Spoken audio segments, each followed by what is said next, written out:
Dear students, मैं आप लोगों का इंटरेक्टिव फिजिक्स में स्वागत करता हूं। जैसा कि आप लोगों की रिक्वायरमेंट आ रही थी, जैसे कि आप लोगों की डिमांड थी कि ये चैप्टर स्टार्ट किया जाए, तो आज मैं आप लोगों के सामने क्लास 10 का इलेक्ट्रिसिटी चैप्टर लेके आया हूं, जो कि सबसे ज़्यादा इम्पोर्टेंट है और एग्जाम में सबसे ज़्यादा पूछा जाने वाला चैप्टर है फिजिक्स के अंदर। तो हम बात करते हैं चैप्टर नंबर 1 इलेक्ट्रिसिटी की। तो इलेक्ट्रिसिटी है क्या बेटा? इलेक्ट्रिसिटी एक्चुअल में आज हमारी लाइफ का एक इम्पोर्टेंट पार्ट बन के रह गया। Without electricity our life is spoil, our life is burst. हमारी लाइफ बिल्कुल बेकार है विदाउट इलेक्ट्रिसिटी। इलेक्ट्रिसिटी का आज अपने हर फील्ड में यूज़ है, चाहे हम घर ले लें, चाहे हम इंडस्ट्री ले लें, चाहे हम ट्रांसपोर्ट ले लें, चाहे हम एग्रीकल्चर सेक्टर ले लें, चाहे हम मैन्युफैक्चरिंग सेक्टर ले लें, किसी भी सेक्टर में जाएंगे इलेक्ट्रिसिटी आपको हर जगह मिलेगी। Without electricity we can't do anything. इस बात का विशेष ध्यान रखना। अब इलेक्ट्रिसिटी इतना भी कॉम्प्लिकेटेड नहीं है, मैं इसको इजी बनाऊंगा। इलेक्ट्रिसिटी को समझने के लिए हमें सबसे पहले समझना होगा चार्ज। तो आप लोग हेडिंग डालिएगा चार्ज। अब चार्ज को भी हम रट के नहीं समझेंगे, चार्ज को समझने के लिए हम छोटे से कुछ प्रैक्टिकल्स करेंगे। देखो, यदि हम प्लास्टिक के कॉम को टिनी पीसेस ऑफ पेपर के पास में लेके जाएंगे तो हम ये देखेंगे कि कोई इफेक्ट नहीं हो रहा। मैं एक डायग्राम के थ्रू आपको समझाता हूँ। यदि ये प्लास्टिक का कॉम है और ये छोटे छोटे छोटे छोटे आपके टिनी पीसेस ऑफ पार्टिकल्स हैं या टिनी पीसेस ऑफ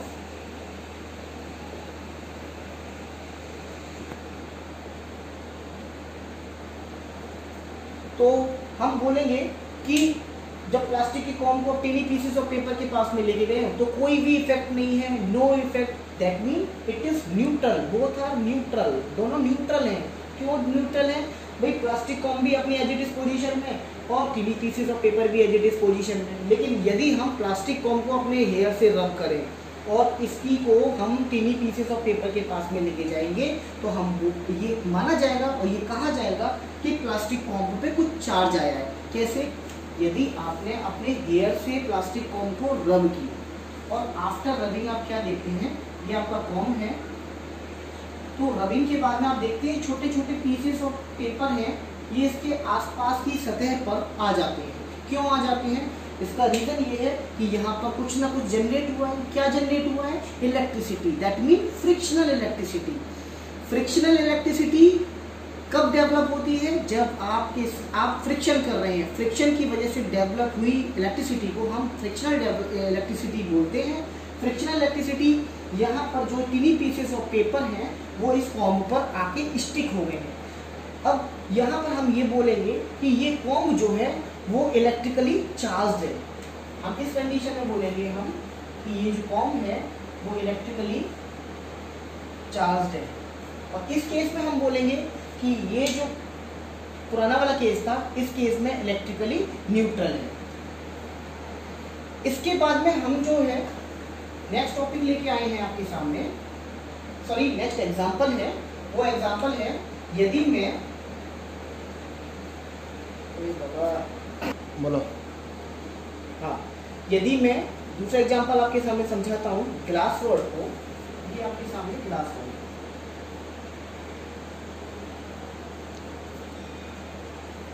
और एक आपके सामने बहुत खूबसूरत सी सिल्क की साड़ी है, यानी कि सिल्क क्लॉथ है। साड़ी मतलब बहुत लगी है, सिल्क क्लॉथ है। तो इस ग्लास रॉड को सिल्क क्लॉथ के साथ में आप रब करेंगे। मान लीजिए ये मेरे सामने सिल्क का कोई कपड़ा है या सिल्क का क्लॉथ है, गंदा हो रहा है ना, हाँ, और ये जो है वो है ग्लास रॉड। अब इस ग्लास रॉड को मैं इस पर रब करूँ तो रब कराने पर क्या होगा? हीट होगा, हीट होगा, गर्म होगा, यानी कि यहाँ पर कुछ इलेक्ट्रिसिटी डेवलप होगी। क्यों डेवलप होगी? Electricity due to friction. Friction की वजह से यहाँ पर इलेक्ट्रिसिटी डेवलप होगी। यानी कि कहने का मतलब ये it is also an example of frictional electricity. अब क्या देखना है हमें ये देखना है ये जो सिल्क का क्लॉथ था और ये है आपके सामने ग्लास रॉड। तो इस ग्लास रॉड के जो आउटर मोस्ट सेल में जो इलेक्ट्रॉन है वो अपनी न्यूक्लियाई से लूजली बाउंड होते हैं, बहुत ज़्यादा टाइट नहीं, लूजली बाउंड होते हैं। अब क्या होगा? जब आप इसको रब करेंगे तो क्या होगा? यहाँ से इलेक्ट्रॉन कहाँ जाएगा? इस पे जाएगा। जब इस बॉडी पे जाएगा दैट मीन ये कौन सा है आपके सामने, सिल्क क्लॉथ। तो सिल्क क्लॉथ पे जब ये इलेक्ट्रॉन्स जाएंगे तो सिल्क क्लॉथ कैसा होगा, जब किसी बॉडी पर इलेक्ट्रॉन्स की एक्सेस हो दैट मीन वो कैसी बॉडी होती है, नेगेटिव बॉडी होगी, that mean negative charged body. तो जब हम इसे रब करेंगे तो सिल्क क्लॉथ पे हमेशा हमेशा कौन सा चार्ज आएगा, नेगेटिव चार्ज आएगा, और ग्लास रॉड पे हमेशा हमेशा पॉजिटिव चार्ज आएगा। बेटा एक चीज याद रखना आप लोग कि charge is always quantized and always conserve.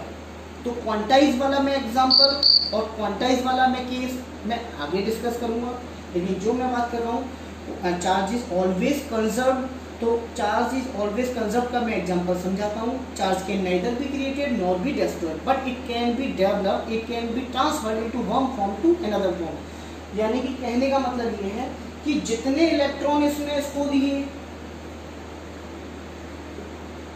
उतना ही तो ये पॉजिटिव हुआ, जितने इलेक्ट्रॉन इसके पास गए उतना ही तो पॉजिटिव ये हुआ। तो जितना ये पॉजिटिव है उतना ही ये नेगेटिव है, जितना चार्ज गया उतना ही चार्ज इस पे आया। ओके, तो हम कह सकते हैं कि यूनिवर्स में जो कंजर्वेशन ऑफ लॉ है, कंजर्वेशन ऑफ एनर्जी वाला कंसेप्ट है, वो हमेशा करेक्ट रहेगा। इसके साथ साथ एक और एग्जांपल हम ले लेते हैं।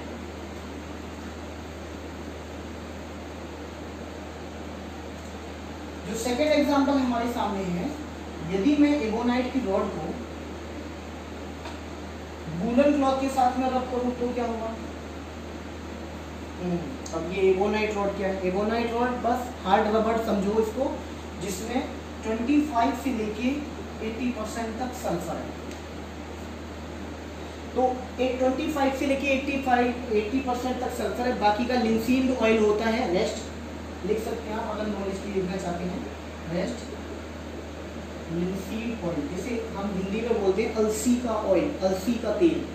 तो बाकी का लिंसीड ऑयल रहता है लगभग 20%, तो हम बोल सकते हैं 25 से 80% इसमें सल्फर है और रेस्ट जो है लिंसीड ऑयल है। तो ये एबोनाइट मटेरियल है, आपको ज़्यादा दिमाग नहीं जाना, मटेरियल इंजीनियरिंग नहीं कर रहे हैं आप, मटेरियल में जा रहे हैं। तो एबोनाइट रॉड को यदि आप वुलन क्लॉथ के साथ में रब करेंगे, अब देखिए ये मेरे सामने एबोनाइट रॉड है और ये मैं लेके आया हूँ आपके सामने वुलन क्लॉथ। अब देखिए ना, अब इसको मैं इसके साथ रब करूँ, अब ये गर्म कपड़ा, ये गर्म कपड़ा और ये कैसा है, ये है एबोनाइट की रॉड जिसमें आपका लिंसीड ऑयल मिला हुआ है। अब देखिए समझ लेना हमसे, ये आपके सामने कोई वुलन का क्लॉथ था और ये आपके सामने एबोनाइट रॉड थी। एबोनाइट रॉड को जैसे ही आप वुलन क्लॉथ के साथ में रब करेंगे ये नेगेटिव चार्ज हो जाएगी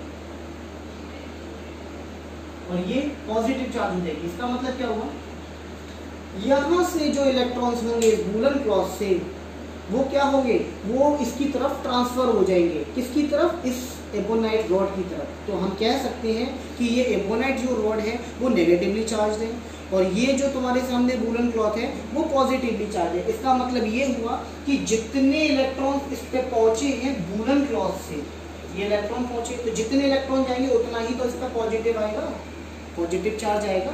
इसका मतलब ये हुआ कि उतने ही अमाउंट में ये पॉजिटिव चार्ज है जितने अमाउंट में ये नेगेटिव चार्ज है। तो चार्ज ऑलवेज कंजर्व रहता है, चार्ज ऑलवेज कंजर्व रहता है। आगे का टॉपिक जो है वो चार्ज की यूनिट है, हेडिंग डालो यूनिट ऑफ चार्ज। आगे हम डिस्कस कर रहे थे यूनिट ऑफ चार्ज। तो यूनिट ऑफ चार्ज की बात करें तो बेसिकली आप लोग इसका सिंबल लेना क्यू, चाहे कैपिटल में ले लेना चाहे स्मॉल में ले लेना, डजेंट मैटर। कैपिटल में लो तो ठीक है और स्मॉल में लेते हो तो ठीक है। ये तो इसका सिंबल हो गया। और इसकी यूनिट की बात करेंगे तो चार्ज की यूनिट क्या रहती है, कूलम। ये इसकी एसआई यूनिट है बेसिकली, और हम एसआई यूनिट में ही हम सब कुछ लिखेंगे। तो एसआई यूनिट ऑफ चार्ज की बात करेंगे तो एसआई यूनिट ऑफ चार्ज होती है कूलम। इसके बाद में बस अभी यहाँ पर एसआई यूनिट ऑफ चार्ज समझ लीजिए, बस कूलम है। कूलम को हम थोड़े हो सकता है नेक्स्ट लेक्चर में हम डिफाइन करें क्योंकि मेरे पास समय का भी लैक है। हम टाइप्स ऑफ चार्ज डिस्कस कर लेते हैं। अब आप लोग हेडिंग डालिएगा टाइप्स ऑफ चार्ज। तो बेटा टाइप्स ऑफ चार्ज में हम बोल सकते हैं पॉजिटिव चार्ज, नेगेटिव चार्ज। अब पॉजिटिव चार्ज कौन सा चार्ज है? पॉजिटिव चार्ज बेटा वो वाला चार्ज है जब आपने ग्लास रॉड को उस सिल्क क्लॉथ के साथ में रब किया था तो ग्लास रॉड पे जो चार्ज आया था उसको हम बोलेंगे पॉजिटिव चार्ज। और एबोनाइट की रॉड जो मैंने बताई थी जिसमें लिंसीन ऑयल मिला हुआ था, उसको यदि हम वुलन क्लॉथ के साथ में रब करेंगे तो उस एबोनाइट की रॉड पे जो चार्ज आएगा उसको हम बोलेंगे नेगेटिव चार्ज। अच्छा, एक चीज इसमें स्टार लगा लेना।